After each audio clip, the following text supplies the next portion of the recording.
Good morning बच्चों।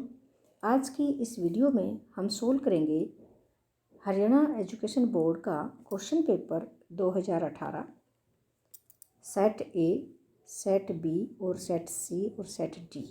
ये जो 4 सेट हैं इसके 2018 के ये सभी सेट करेंगे और इन सभी के हम MCQ यहाँ पर सोल्व करेंगे। तो ये इकोनॉमिक्स का हमारा पेपर है। तो इसमें पहला क्वेश्चन आपके सामने है बच्चों, वो किस प्रकार से देखेंगे। पहला क्वेश्चन, आवश्यकताएं होती हैं। यहाँ बिल्कुल पूरा स्क्रीन पे आपको दिखाई देना चाहिए। आवश्यकताएं होती हैं। ए ऑप्शन है असीमित, बी सीमित, सी नगण्य, डी इनमें से कोई नहीं। तो हमारा यह ए ऑप्शन बिल्कुल सही है। ए ऑप्शन असीमित, क्योंकि आवश्यकताएं असीमित होती हैं और साधन सीमित होते हैं। क्योंकि हमारी एक आवश्यकता पूरी होती नहीं, तुरंत हमारी दूसरी आवश्यकता पैदा हो जाती है। नेक्स्ट क्वेश्चन है बच्चों सेकंड, निम्नलिखित में से कौन सा व्यष्टि अर्थशास्त्र का अध्ययन है। समग्र मांग ये नहीं है। और अगला ऑप्शन हम देखेंगे राष्ट्रीय आय, ये भी नहीं है क्योंकि ये समष्टि अर्थशास्त्र का अध्ययन में आता है। और व्यापार चक्र ये भी समष्टि अर्थशास्त्र में आता है। तो उपभोक्ता संतुलन ये बिल्कुल सही ऑप्शन है, क्योंकि एक उपभोक्ता के संतुलन की बात की जाती है। जो व्यष्टि अर्थशास्त्र है उसमें हम व्यक्तिगत इकाइयों का अध्ययन करते हैं और उपभोक्ता एक व्यक्तिगत इकाई है, इसलिए ये हमारा सही है। नेक्स्ट क्वेश्चन है बच्चों, कौन सा पूर्ति की कमी का कारण है। तीसरा जो क्वेश्चन क्या कह रहा है कि कौन सा पूर्ति की कमी का कारण है। पूर्ति की कमी का कारण है साधन कीमत में गिरावट से पूर्ति कम नहीं होती बल्कि बढ़ती है, इसलिए ये ऑप्शन नहीं है। अन्य वस्तु की कीमत में कमी आ जाने, ये ऑप्शन भी नहीं है। उत्पादन कर में वृद्धि, ये ऑप्शन बिल्कुल ठीक है। जब सरकार ज़्यादा टैक्स लगाती है तो पूर्ति कम हो जाती है। तो हमारा सही ऑप्शन है स। नेक्स्ट क्वेश्चन है, यदि किसी फर्म का मांग वक्र बाजार मांग वक्र से मेल खाता है।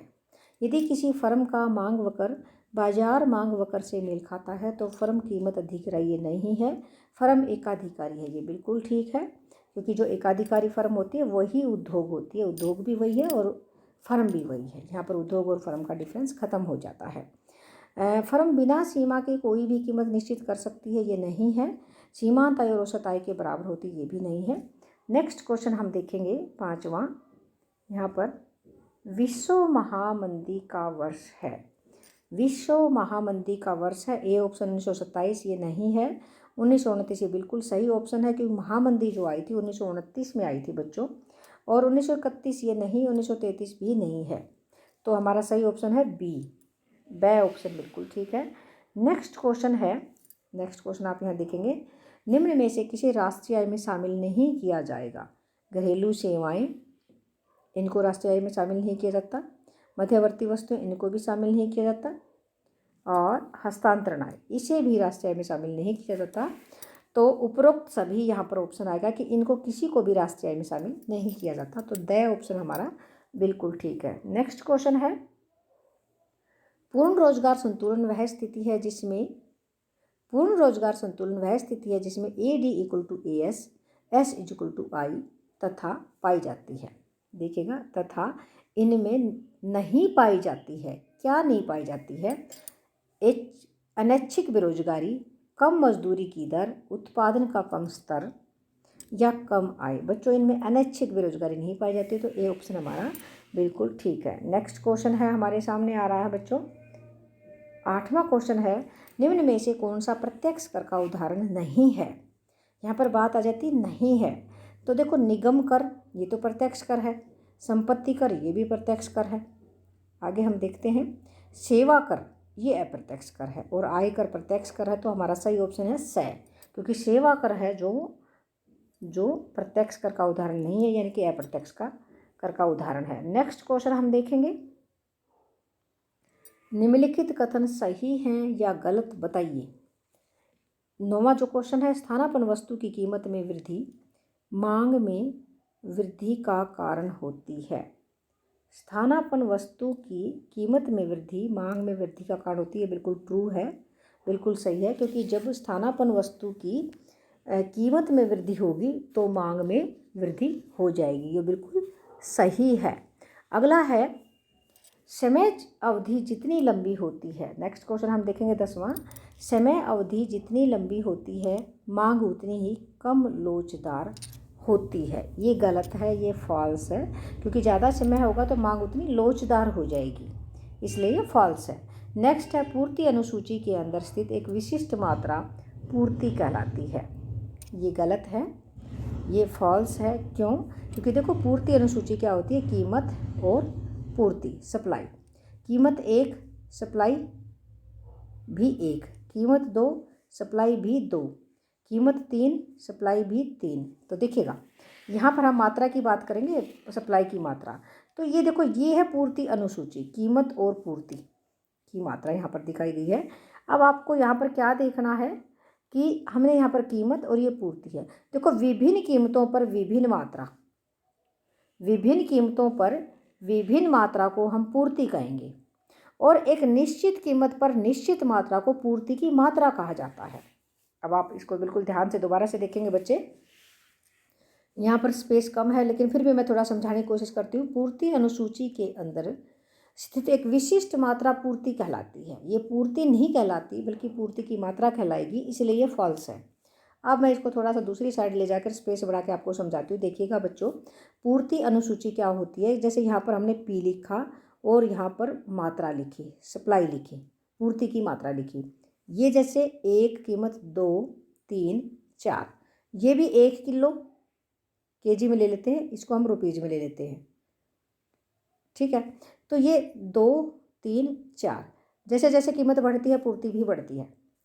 तो अब ये देखो, विभिन्न कीमतों पर और विभिन्न मात्रा, विभिन्न संभव कीमतों पर पूर्ति की विभिन्न मात्रा को हम क्या कहेंगे, पूर्ति। और पूर्ति की मात्रा होगी एक निश्चित कीमत पर निश्चित मात्रा, ये होती है पूर्ति की मात्रा। तो यहाँ पर इसने क्या कहा है, इस क्वेश्चन को हम देखेंगे। देखिएगा, हमने क्वेश्चन देखा, पूर्ति अनुसूची के अंदर स्थित एक विशिष्ट मात्रा पूर्ति कहलाती है। ये इसलिए गलत है क्योंकि ये पूर्ति की मात्रा आता। नेक्स्ट क्वेश्चन है, पूर्णतया प्रतियोगी बाजार के अंतर्गत विक्रय लागतें पाई जाती हैं। ये फॉल्स है, ये फॉल्स है, क्योंकि पूर्ण प्रतियोगी बाजार के अंदर विक्रय लागतें नहीं पाई जाती हैं, बल्कि एकाधिकारी प्रतियोगिता, मोनोपोलिस्टिक कंपटीशन के अंदर विक्रय लागतें पाई जाती हैं। अल्पाधिकार के अंदर भी विक्रय लागतें पाई जाती हैं। 2 बाजार की ऐसी विशेषताएं हैं जिनमें विक्रय लागतें पाई जाती हैं, जबकि पूर्ण प्रतियोगिता में और एकाधिकार में ये विक्रय लागतें नहीं पाई जाती, इसलिए ये हमारा फॉल्स है। नेक्स्ट क्वेश्चन है, समष्टि अर्थशास्त्र में सरकारी हस्तक्षेप अधिक नहीं होता। समष्टि अर्थशास्त्र में सरकारी हस्तक्षेप अधिक नहीं होता, ये बिल्कुल गलत है। देखिएगा, क्योंकि जो समष्टि अर्थशास्त्र है, समष्टि अर्थशास्त्र में सरकारी हस्तक्षेप अधिक नहीं होता, ये फॉल्स है। क्योंकि देखो, केन्ज ने को ही उसका जनक माना जाता है समष्टि अर्थशास्त्र, और केन्ज ने तो कहा था कि सरकार हस्तक्षेप करेगी जब मांग बढ़ेगी, क्योंकि अभावी मांग की स्थिति से उबारने के लिए, यानी कि उसको अभावी मांग की स्थिति को दूर करने के लिए केन्ज ने, जब ये 1929 में आर्थिक मंदी आ गई थी, विश्व महामंदी आई थी, उस टाइम पे केन्ज ने एक पुस्तक लिखी थी उसके बाद 1936 में, और ये कहा था कि जो सरकार है ना, सरकार स्वयं हस्तक्षेप करे ताकि अर्थव्यवस्था को ऊपर उठाया जा सके। तो सरकारी हस्तक्षेप समष्टि अर्थशास्त्र में होता है, इसलिए फॉल्स है। नेक्स्ट क्वेश्चन हमारा है, अगला क्वेश्चन जो है हमारा भी दिखाएंगे, 13वां जो क्वेश्चन है वो क्या है देखेंगे। ये 13वां क्वेश्चन है, प्रयोज्य आय को बचत और निवेश में बांटा जाता है। ये गलत है, क्योंकि इसको बचत और निवेश में, उपभोग में बांटा जाता है। C+S होता है डिस्पोजेबल इनकम का जो साइन है, C+ होता है उपभोग और बचत, यानी कि निवेश के स्थान पर क्या आएगा, उपभोग आएगा, उपभोग और बचत आएगा, इसलिए ये फॉल्स है। नेक्स्ट है, आर्थिक स्थिरता की प्राप्ति सरकारी बजट का उद्देश्य है। आर्थिक स्थिरता की प्राप्ति सरकारी बजट का उद्देश्य, ये बिल्कुल सही है, ये ट्रू है, क्योंकि बिल्कुल ही आर्थिक स्थिरता की जो वो है, तो उसमें क्या है कि सरकारी बजट का मेन उद्देश्य होता है कि स्थिरता आए। आगे हम देखते हैं, अगला क्वेश्चन जो हमारे सामने है, कर एक कानूनी भुगतान है। बिल्कुल सही है, ये ट्रू है, क्योंकि बिल्कुल कर जो है कानूनी भुगतान है। कानून के बनाए गए अनुसार कानून के अनुसार इसको अदा करना पड़ता है। ये ऐच्छिक भुगतान नहीं है, इसलिए ये सही है, ट्रू है ये। नेक्स्ट क्वेश्चन है हमारे सामने। अब सेट बी आ चुका है बच्चों। देखो यहाँ पर सेट बी है, ये सेट बी है, अर्थशास्त्र 2018। तो बी सेट में हमारा जो पहला जो क्वेश्चन है वो इस प्रकार से है, देखेंगे हम। आर्थिक समस्या की उत्पत्ति के लिए संसाधनों की दुर्लभता के अतिरिक्त उनके होते हैं। उनके क्या होते हैं? क्वेश्चन को बिल्कुल ध्यान से आप देखेंगे। आर्थिक समस्या की उत्पत्ति के लिए संसाधनों के दुर्लभता के अतिरिक्त, यानी कि संसाधन दुर्लभ तो होते हैं, और भी कुछ होता है जब आर्थिक समस्या उत्पन्न होती है। तो 2 उपयोग नहीं, 3 उपयोग ये भी नहीं, वैकल्पिक उपयोग बिल्कुल सही ऑप्शन है कि इस उत्पादन के जो संसाधन हैं उनके वो तो दुर्लभ हैं, लेकिन उसके अनेक प्रयोग हो सकते हैं, वैकल्पिक प्रयोग हो सकते हैं। सी ऑप्शन बिल्कुल ठीक है। नेक्स्ट है सेकंड क्वेश्चन आपके सामने। किन वस्तुओं पर मांग का नियम लागू होता है? गीपन वस्तुओं पर नहीं, सामान्य वस्तुओं पर। ये बिल्कुल ठीक है, बी ऑप्शन, सामान्य वस्तुओं पर मांग का नियम लागू होता है। स्थानापन्न वस्तुओं पर मांग का नियम लागू नहीं होता है। प्रतिष्ठा सूचक वस्तुओं पर भी मांग का नियम लागू नहीं होता है, क्योंकि इनका जो ढलान है वो धनात्मक होता है। तो आप यहाँ पर देखेंगे नेक्स्ट क्वेश्चन हमारे सामने आ रहा है। सम विच्छेद बिंदु पर फर्म की लाभ तथा हानि होती है, शून्य होती है। ए ऑप्शन बिल्कुल ठीक है। धनात्मक ऋणात्मक इनमें से कोई ये नहीं है, ये ए ऑप्शन आएगा। मैंने कई बार पिछली वीडियो में ये डायग्राम बनाया है कि देखो ये टी आर है और ये क्या है, ये यहाँ से ये देखिएगा, ये जो बिंदु है ये संवेच्छेद बिंदु है, ब्रेक इवन पॉइंट है ये ई और E1। यहाँ पर लाभ और अलाभ, लाभ अलाभ बिंदु बोलते हैं इनको, कोई नो लॉस नो प्रॉफिट होता है यहाँ पर। तो इसलिए हमारा ए ऑप्शन शून्य है, यानी कि जो लाभ है वो क्या होता है, हानि भी होती है तो 0, लाभ होता है वो भी 0। नेक्स्ट क्वेश्चन है बच्चों, फोर्थ क्वेश्चन आपके सामने है, हम देखेंगे। एकाधिकार के अंतर्गत फर्म के मांग वक्र का स्वरूप क्या है? एकाधिकार के अंतर्गत फर्म के मांग वक्र का स्वरूप क्या है? पूर्ण लोचदार नहीं, पूर्ण बेलोचदार नहीं, कम लोचदार, ये ठीक है। अधिक लोचदार भी नहीं है, कम लोचदार होता है। आप इसको देखेंगे इस प्रकार से, ये एकाधिकार के अंदर ये AR है और इधर हो जाएगा MR। तो ये जो है ये कम लोचदार होती है, सी ऑप्शन बिल्कुल ठीक है। नेक्स्ट क्वेश्चन है बच्चों, 5वां क्वेश्चन आपके सामने आ रहा है। शुद्ध निवेश बराबर है, शुद्ध निवेश नेट इन्वेस्टमेंट किसके बराबर होता है? जब सकल निवेश में से मूल्यह्रास घटाया जाता है। तो ए ऑप्शन है सकल निवेश जमा मूल्यह्रास, गलत है। सकल निवेश माइनस मूल्यह्रास, ये बिल्कुल ठीक है। सकल निवेश गुणा मूल्यह्रास, ये गलत है। भाग मूल्यह्रास, ये भी गलत है। तो बच्चों हमारे यहाँ पर बी ऑप्शन बिल्कुल ठीक है। नेक्स्ट क्वेश्चन हमें चाहिए छठा क्वेश्चन, ये आगे मिलेगा हमें।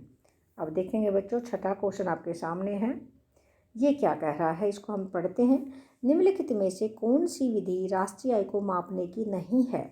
आय विधि से राष्ट्रीय आय को मापा जाता है, व्यय विधि से भी, उत्पाद विधि से भी, और नहीं है तो निर्यात आयात विधि है। डी ऑप्शन बिल्कुल ठीक है कि ये जो विधि है ना, निर्यात और आयात विधि, ये राष्ट्रीय आय को मापने की विधि नहीं है। तो नेक्स्ट क्वेश्चन है बच्चों, देखेंगे 7वां क्वेश्चन आपके सामने है। अधिमांग की स्थिति में निम्नलिखित में से कौन सा सही है? अधिमांग, एक्सेस जो डिमांड होती है उसकी स्थिति में कौन सा सही है? अब हम आगे देखेंगे इसके ऑप्शन। तो देखिएगा, AD is greater than AS, aggregate demand greater than aggregate supply, ये ठीक है। ये नहीं है। Aggregate demand is less than aggregate supply, ये नहीं है। Aggregate demand is equal to aggregate supply, ये नहीं है। एग्रीगेट डिमांड गुणा एग्रीगेट सप्लाई, ये भी नहीं है। तो ए ऑप्शन हमारा बिल्कुल ठीक है, अधिमांग के लिए ये ठीक है। नेक्स्ट क्वेश्चन है, प्रगतिशील कर का उद्देश्य होता है। देखो प्रगतिशील कर प्रणाली क्या होती है, पहले तो हम यही समझाएंगे आपको कि भी प्रगतिशील कर प्रणाली क्या है या प्रगतिशील कर क्या होते हैं, ठीक है। तो देखो इसमें त्याग का समान बंटवारा होता है, ऑप्शन तो ये ए ठीक है। कर में वृद्धि ये नहीं, हानिप्रद उपभोग पर प्रतिबंध, ये भी नहीं है। इनमें से कोई नहीं, ये भी नहीं है। तो ये ए ऑप्शन आएगा, त्याग का समान बंटवारा। देखिएगा यहाँ पर क्वेश्चन को दोबारा से पढ़ेंगे। Objective of progressive taxation. अब यह प्रगतिशील कर प्रणाली क्या होती है, एक बार ये हम आपको बताएंगे। देखो बच्चों, जैसे जैसे आय बढ़ती है कर की दर भी बढ़ती है। जैसे जैसे आय बढ़ती है कर की दर भी बढ़ती है। अगर मान लीजिए 5,000 रुपये के ऊपर है, 5 लाख अगर टैक्स किसी व्यक्ति की आय है तो कर की दर है 5%। अगर 10 लाख है तो कर की दर है 10%। कर की दर अब यहाँ पर हमारे यहाँ तो 20% है। कर की दर है यहाँ 10% हम कर लेते हैं, 5 के बाद 10, 15 लाख तक है तो ये होगी 15%, 20%। 5 के बाद हमने लिया 10%, फिर ले लिया 20%, और 15 से ऊपर है तो ये होगी 30%। यानी कि जैसे जैसे आय बढ़ रही है कर की दर भी बढ़ रही है। इसको बोलते हैं प्रगतिशील कर। इसका मतलब है, देखो जिनकी आय कम है उन पर कर की टैक्स कम % लगी, जिनकी ज़्यादा है उन पर ज़्यादा लगी। तो त्याग का समान बंटवारा है इसका मतलब। सभी पर, देखो अमीरों पर ज़्यादा टैक्स लगना चाहिए, ये वही सही न्याय की बात है कि भी ज़्यादा इनकम वालों को ज़्यादा टैक्स देना चाहिए और कम इनकम वालों को कम देना चाहिए। तो ये कारण है, इसमें त्याग का समान बंटवारा आएगा बच्चों। नेक्स्ट क्वेश्चन है हमारे सामने, निम्नलिखित कथन सही हैं या गलत है। निम्नलिखित कथन सही हैं या गलत बताइए। आप आगे क्वेश्चन देखेंगे। पहला क्वेश्चन है, सीमित साधनों को धन कहा जाता है। सीमित साधनों को धन कहा जाता है, बिल्कुल सही है, ट्रू है, ये सही है। नेक्स्ट क्वेश्चन है, जब मांग पूर्णतः लोचदार होती तो लोच का गुणांक 0 होता है। ये गलत है, ये फॉल्स है। क्यों? क्योंकि जब मांग पूर्णतः लोचदार होती है, देखिएगा मांग वक्र पूर्णतः लोचदार होती है तो वो अनंत होता है। इलास्टिसिटी जो होती है वो इन्फिनिटली होती है, अनंत होती है, इसलिए ये 0 नहीं होती, और इसलिए ये फॉल्स है। 0 में तो बिल्कुल खड़ी रेखा होती है, पूर्णतः बेलोचदार ये होती है 0 इस पर, बिल्कुल। नेक्स्ट क्वेश्चन है, अल्पकाल में उत्पादक को हानि नहीं हो सकती, ये फॉल्स है। ये क्यों फॉल्स है? क्योंकि देखो अल्पकाल समय की वह अवधि है जिसमें उत्पादक को न्यूनतम हानि भी हो सकती है, असामान्य लाभ भी हो सकते हैं और सामान्य लाभ भी हो सकते हैं। 3 प्रकार की स्थितियां हो सकती हैं अल्पकाल में, क्योंकि अल्पकाल में सभी साधन परिवर्तनशील नहीं होते, कुछ एक साधन परिवर्तनशील होता है, बाकी स्थिर रहते हैं, इसलिए हानि भी हो सकती है, इसलिए ये फॉल्स है। नेक्स्ट है, पूर्णतः प्रतियोगी बाजार के अंतर्गत विक्रय लागतें पाई जाती हैं। पूर्ण प्रतियोगी बाजार के अंतर्गत विक्रय लागतें पाई जाती हैं, यानी कि एडवर्टाइजमेंट का खर्चा पाया जाता है। नहीं, इसमें कोई विज्ञापन लागतें खर्चे नहीं होते हैं, उन्हीं को विक्रय लागतें बोलते हैं। या जैसे पोस्टर छपवाने, विज्ञापन का खर्चा लगाना, एडवर्टाइजमेंट जो भी है उसको हम विक्रय लागतें बोलते हैं बच्चों। पूर्ण प्रतियोगिता में नहीं पाई जाती हैं। इसमें क्वेश्चन क्या है कि पूर्ण प्रतियोगी बाजार के अंतर्गत विक्रय लागतें पाई जाती, इसलिए ये फॉल्स है, इसको हम गलत करेंगे। क्योंकि हमने पीछे वाले क्वेश्चन में बताया था कि विक्रय लागतें एकाधिकारी प्रतियोगिता और अल्पाधिकार 2 बाजार में पाई जाती हैं। सेवाएं प्रकृति से भौतिक होती हैं, ये भी फॉल्स है। ये फॉल्स है क्योंकि सेवाएं अभौतिक होती हैं। सेवाएं क्या होती हैं? अभौतिक होती हैं। और अभौतिक वस्तुएं वे होती हैं जिनको हम छू नहीं सकते, जिनको हम देख नहीं सकते, इसलिए सेवाएं अभौतिक होती हैं। और यहाँ पर भौतिक लिख दिया, इसलिए ये फॉल्स हो गया। नेक्स्ट क्वेश्चन है, राष्ट्रीय ऋण पर ब्याज व्यक्तिगत आय में शामिल किया जाता है। ये ट्रू है, ये सही है, यानी कि ट्रू है, क्योंकि राष्ट्रीय ऋण पर ब्याज व्यक्तिगत आय का हिस्सा है और उसमें शामिल किया जाता है, एक व्यक्ति की आय में शामिल किया जाता है। नेक्स्ट क्वेश्चन है 15वां, न्यून मांग की स्थिति में सरकार को घाटे के बजट की नीति नहीं अपनानी चाहिए। ये फॉल्स है, क्योंकि अपनानी चाहिए। जो न्यून मांग की जो स्थिति है तो मांग को बढ़ाने के लिए सरकार क्या करती है कि घाटे का बजट अपनाती है। क्या अपनाती है? घाटे का बजट अपनाएगी, जिससे क्या होगी, सरकार ज़्यादा खर्चा करेगी, और ज़्यादा खर्चा करेगी तो लोगों को रोज़गार मिलेगा, फिर वो जो लोगों को सैलरी मिलेगी, और जब लोगों को मिलती है तो क्या होगा कि उनको मांग बढ़ जाएगी। तो न्यून मांग को दूर करने के लिए घाटे के बजट की नीति अपनानी चाहिए। नहीं लिख दिया, इसलिए फॉल्स है। नेक्स्ट है, सेवा कर एक अप्रत्यक्ष कर, ये ट्रू है, क्योंकि सेवा कर अप्रत्यक्ष कर है। बिल्कुल सही है ये।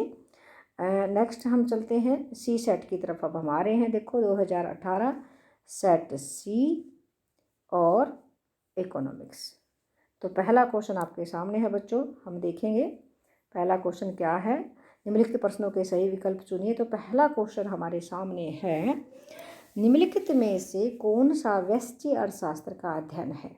पहला जो क्वेश्चन है व्यष्टि अर्थशास्त्र का अध्ययन है समग्र मांग, राष्ट्रीय आय, व्यापार चक्र, उपभोक्ता संतुलन। ये डी ऑप्शन बिल्कुल ठीक है, क्योंकि ये तीनों ही समष्टि अर्थशास्त्र के अध्ययन में आते हैं।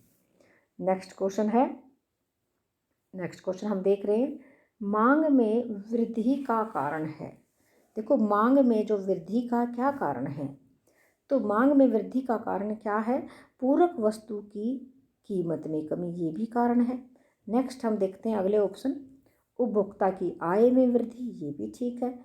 प्रतिस्थापन वस्तु की कीमत में वृद्धि, ये भी ठीक है। उपरोक्त सभी, तो यहाँ पर द जो ऑप्शन है वो बिल्कुल ठीक है बच्चों, क्योंकि सारे ठीक हैं।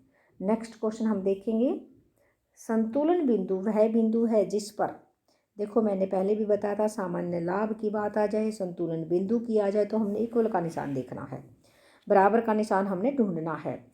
मांग ग्रेटर देन पूर्ति, यानी कि मांग पूर्ति से अधिक है, ये तो संतुलन बिंदु हो ही नहीं सकता। मांग बराबर है पूर्ति, ये ठीक है। अगला मांग पूर्ति से कम है, ये भी गलत है, इनमें से कोई ये भी गलत है, तो ब ऑप्शन हमारा बिल्कुल ठीक है। नेक्स्ट क्वेश्चन है आपके सामने बच्चों, देखेंगे नेक्स्ट, एक ही वस्तु व सेवा के लिए विभिन्न क्रेताओं से भिन्न भिन्न की कीमतें वसूल करने, देखो करने की क्रिया को क्या कहा जाता है। एक ही वस्तु व सेवा के लिए विभिन्न क्रेताओं से विभिन्न कीमतें वसूल करने को क्या कहा जाता है। कीमत विस्तार नहीं, कीमत का संकुचन ये भी नहीं, कीमत विभेद ये बिल्कुल ठीक ऑप्शन है सी। उपरोक्त सभी ये गलत है। देखो बच्चों, जहाँ एकाधिकार होता है ना, वहाँ पर कीमत विभेद पाया जाता है, और एकाधिकारी की मर्जी है, जो भी एकाधिकारी है, कि वो अलग अलग व्यक्तियों से अलग अलग कीमत ले सकता है, अलग अलग उपभोक्ताओं से। हम इसका एक एग्जाम्पल देंगे, जैसे मान लीजिए आपके शहर में एक डॉक्टर है और वो अकेला है उस चीज़ का, जैसे मान लीजिए स्किन का डॉक्टर है, तो वो किसी गरीब व्यक्ति से कम फीस ले सकता है और अमीर से ज़्यादा ले सकता है, तो उसकी मर्जी की बात होती है। तो ये एकाधिकार में संभव होता है, प्राइस डिस्क्रिमिनेशन इसको हम अंग्रेजी में बोलते हैं, कीमत विभेद। तो देखो, एक ही वस्तु व सेवा के लिए विभिन्न क्रेताओं से विभिन्न कीमतें वसूल करने को क्या कहेंगे, कीमत विभेद कहेंगे। स ऑप्शन बिल्कुल ठीक है। नेक्स्ट क्वेश्चन है, केन्ज की विचारधारा किसकी वकालत करती है। देखो यहाँ पर हम देखेंगे, केन्ज की विचारधारा किसकी वकालत करती है, मिश्रित अर्थव्यवस्था की, अर्थव्यवस्था पर सरकारी नियंत्रण की, मुक्त अर्थव्यवस्था की, उपरोक्त सभी की। तो यहाँ पर स ऑप्शन बिल्कुल ठीक है, मुक्त अर्थव्यवस्था की। नेक्स्ट क्वेश्चन पर हम चलते हैं बच्चों, निम्नलिखित में से किसको अंतिम उपभोग व्यय में शामिल नहीं किया जाता। निम्नलिखित में से किसको अंतिम उपभोग व्यय में शामिल नहीं किया जाता। देखिएगा, अंतिम उपभोग व्यय, निजी अंतिम उपभोग व्यय, सरकारी अंतिम उपभोग व्यय, ये दोनों ही उपभोग व्यय में शामिल होते हैं। निर्माण पर व्यय, इनमें से कोई नहीं। तो देखिएगा, निर्माण पर व्यय किसको अंतिम उपभोग व्यय में शामिल नहीं किया जाता, तो निर्माण पर व्यय को शामिल नहीं किया जाता है।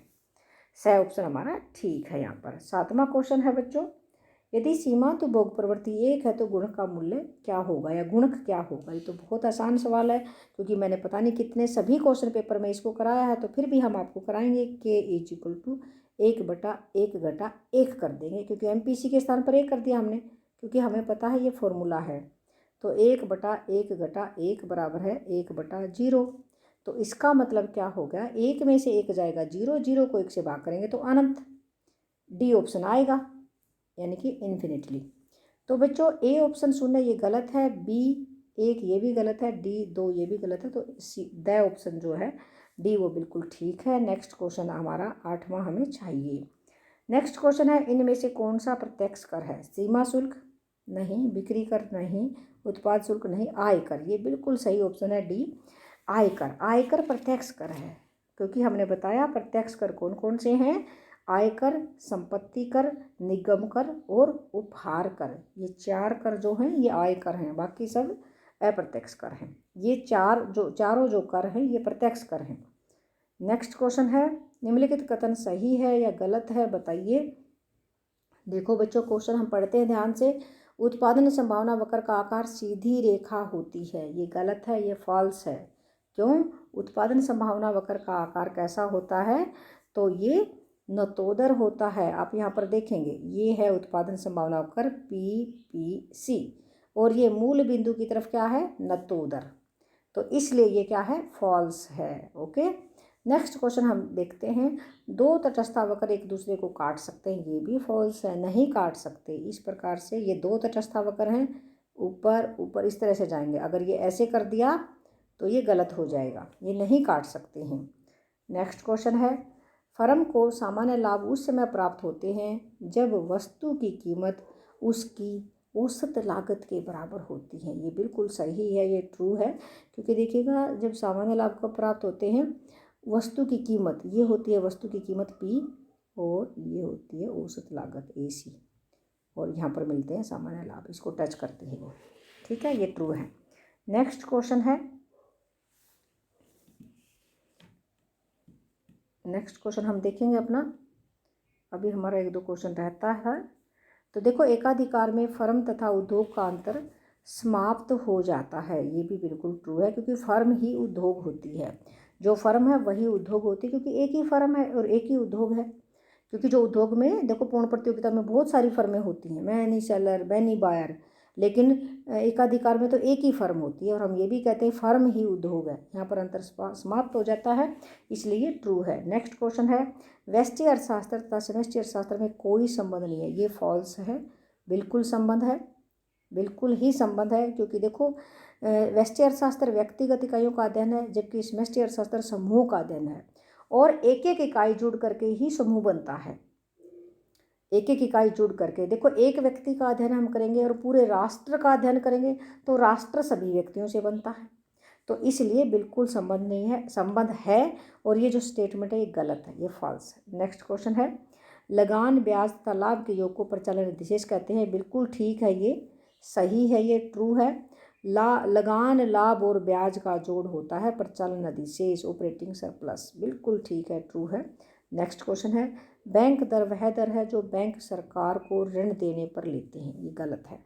देखो, बैंक दर वह दर है जिस दर पर किसी देश का केंद्रीय बैंक अन्य बैंकों को उधार देता है, तो ये सरकार को ऋण देता है, ये फॉल्स है।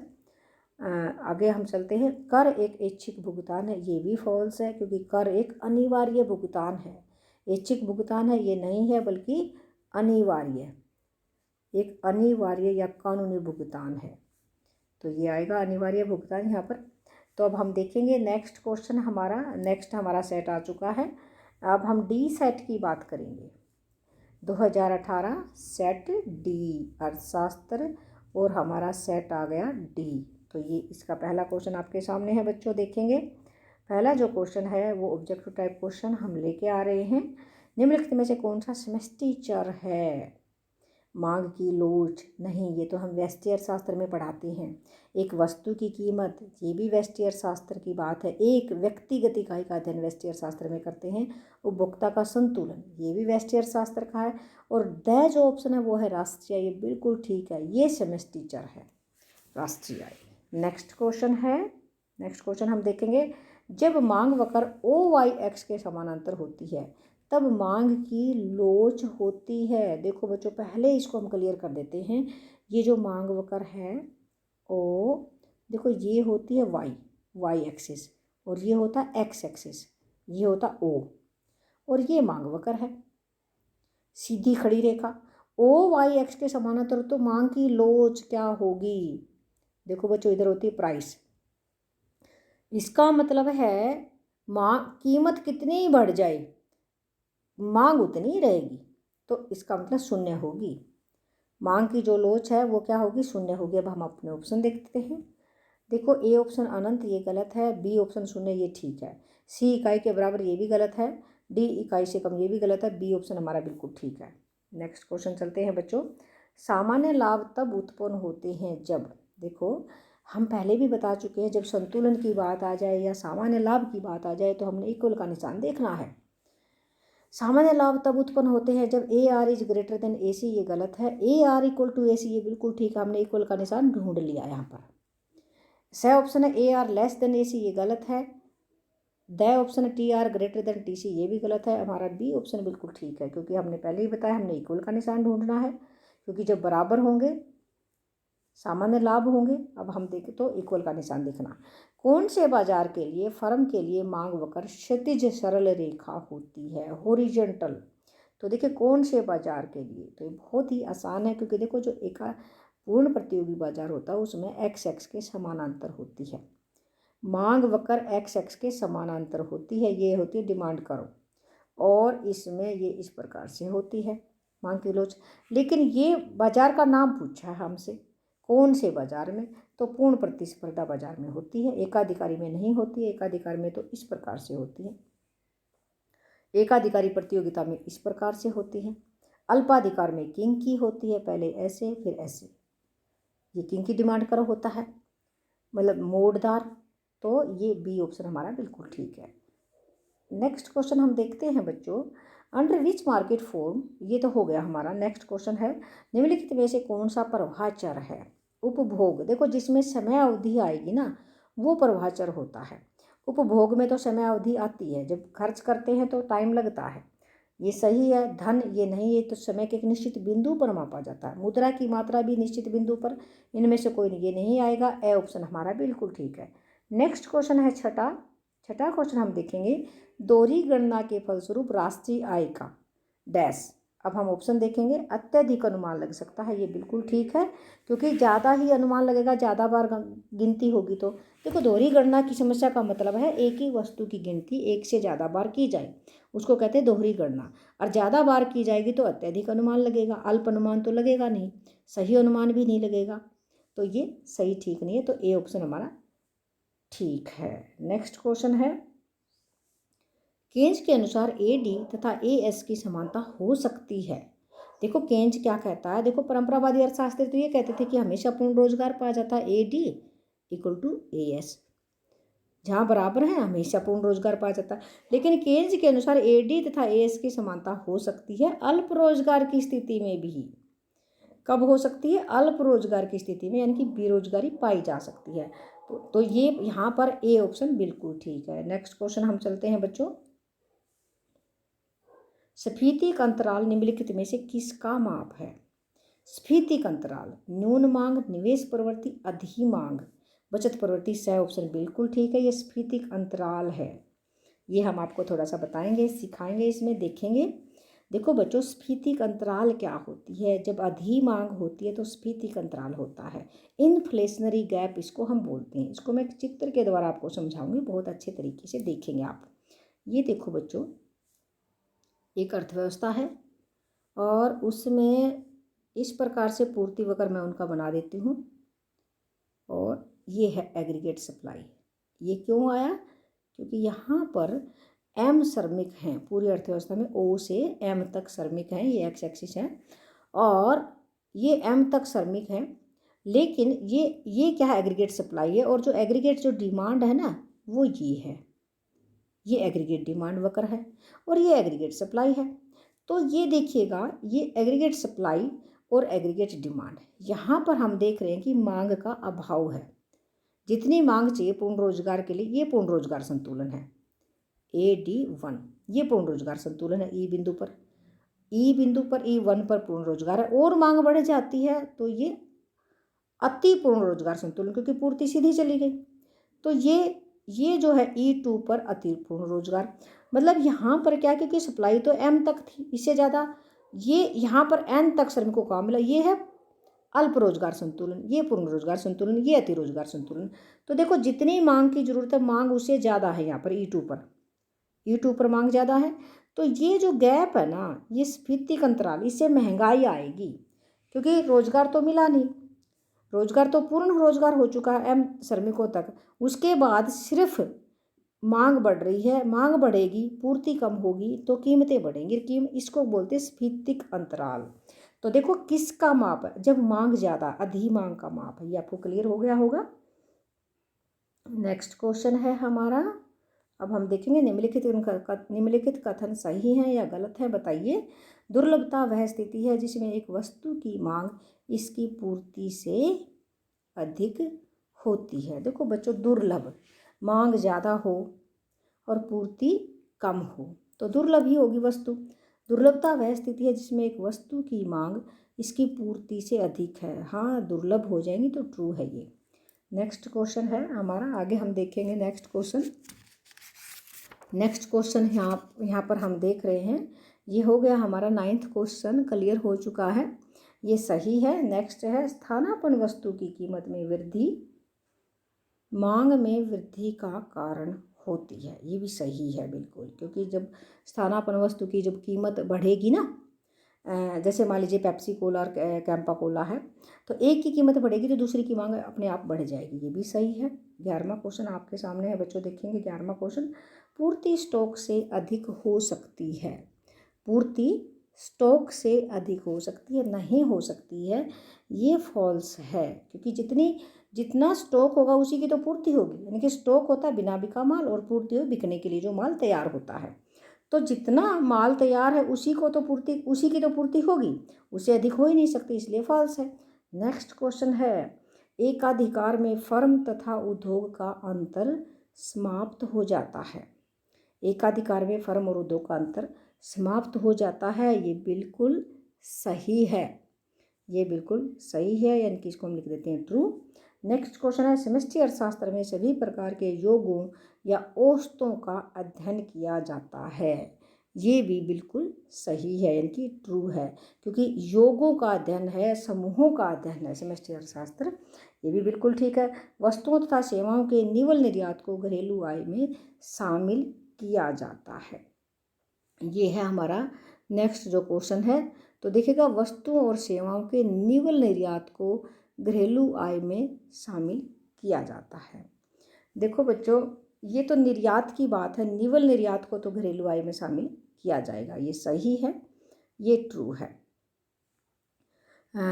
अब आगे देखें, क्योंकि ये वह विधि के द्वारा है, निवल निर्यात को इसमें शामिल करेंगे, वस्तु और सेवाओं के निवल निर्यात को, क्योंकि हमारे देश में उत्पन्न होता है जो हम निर्यात की वस्तुएं करते हैं, तो उसको निवल निर्यात को शामिल करेंगे। नेक्स्ट क्वेश्चन है, न्यून मांग की स्थिति में सरकार को घाटे के बजट की नीति नहीं अपनानी चाहिए। ये फॉल्स है। ये क्या है? ये फॉल्स है, गलत है, क्योंकि अपनानी चाहिए। मांग को दूर करने के लिए सरकार को आगे आना चाहिए और व्यय ज़्यादा करना चाहिए। और जब सरकार ज़्यादा व्यय करेगी तो क्या होगा? लोगों को रोज़गार मिलेगा, और जब लोगों को रोज़गार मिलेगा तो उनको सैलरी मिलेगी, और सैलरी को वो खर्च करेंगे, और जिन वस्तुओं पर खर्च करेंगे उनकी और मांग बढ़ेगी और लोगों को रोज़गार मिलेगा। यानी कि कहने का तात्पर्य ये है कि घाटे के बजट की नीति अपनानी चाहिए, बिल्कुल अपनानी चाहिए, इसलिए ये फॉल्स है। नेक्स्ट क्वेश्चन है, सेवा कर एक अप्रत्यक्ष कर है। ये सही है, बिल्कुल ट्रू है, क्योंकि सेवा कर अप्रत्यक्ष कर है। तो प्यारे बच्चों, अभी हमने ये किए 4 सेट 2018 के, और मैं उम्मीद करूँगी कि आप सबको बहुत अच्छे से ये क्लियर हो गए होंगे। और इसी उम्मीद के साथ आप सबका धन्यवाद।